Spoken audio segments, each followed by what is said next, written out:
कर्पूर गौरं करुणावतारं संसार सारं भुजगेन्द्रहारं सदा वसतं हृदयारविन्दे सदा वसन्तं हृदयारविन्दे भवं भवानी सहिते नमामि।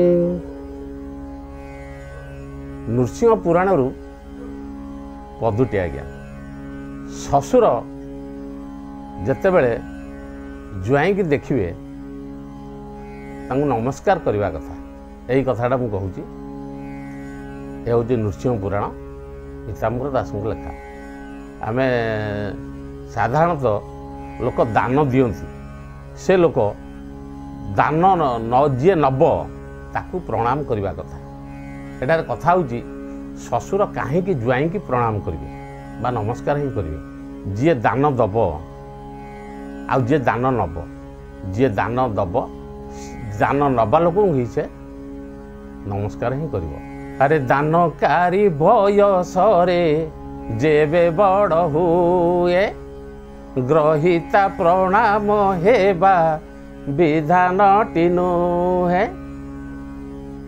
धरतु आपण जड़े ब्राह्मण को डाकी दान दवाई आपण दान दबा संगे संगे आपण नमस्कार ही करेंगे एवं जहाँ यथा मान्य सम्मान दे देवे आपण।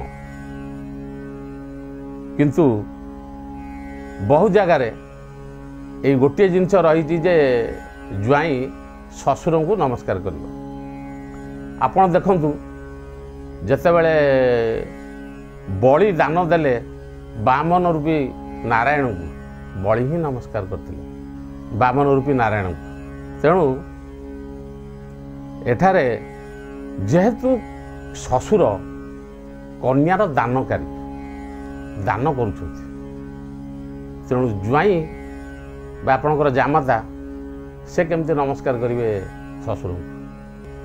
ससुर अटंती कन्या दानकारी जेणु जामाता प्रणाम हेबा विधि नुहे तेणु। आपण जेते बेले आपणकर कन्या को आपण दान कले सेते बेले जुआई आपणकर बरवेश साजी आपण द्वार आसी पहुँचला बेलू ससुर पुरोहित महाशय को नहीं साष्टांगे प्रणिपात कले एवं पौड़ पानी रे बा हलदी पानी रे धोईदेले पदधौत कले। तापरे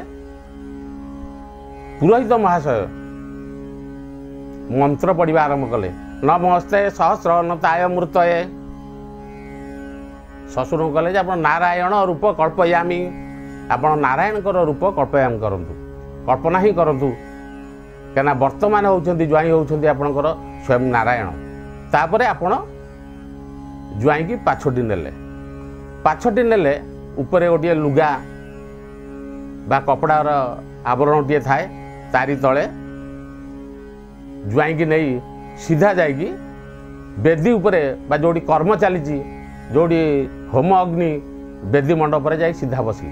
किंतु ये कथाटी आपन को अविश्वास लगिले भी मध्य जे आमे एटा लोकाचार मतरे अछि जुआई जे ससुर को नमस्कार करबा कथा। यद्यपि सिद्धम लोक विरुद्धम न आदरणीयम न आचरणीयम। मनकर आपणकर इंजीनियर जुआई जदि आपण घर गला ससुर को देखले नमस्कार न कला तेबे लोक कहिबे ए देख रे इंजीनियर पाठुआ जुआई ते ससुर गोटे हाथ भी टेकिलानी। तेणु ससुर जेहेतु कन्या को दान करदेले ये दान निजे ग्रहण कले ये केमती नमस्कार करियो। जद्यपि पूर्वर गोटे प्रमाण मध्य भी रही आमर मंगलमय शिव दक्ष को प्रणाम कले नहीं बोली से शिव विहीन यज्ञ टे कले एवं से सती दाह होते यहाँ तो आपण मैंने जानते तेज मंगलमय शिव ससुर को प्रणाम नहबा तांकर ठीक थिला। मंगलमय शिव कौन केबे भूल करि पारंती ए कथा को आपण माने ही तर्जमा करिवे। जय जगन्नाथ।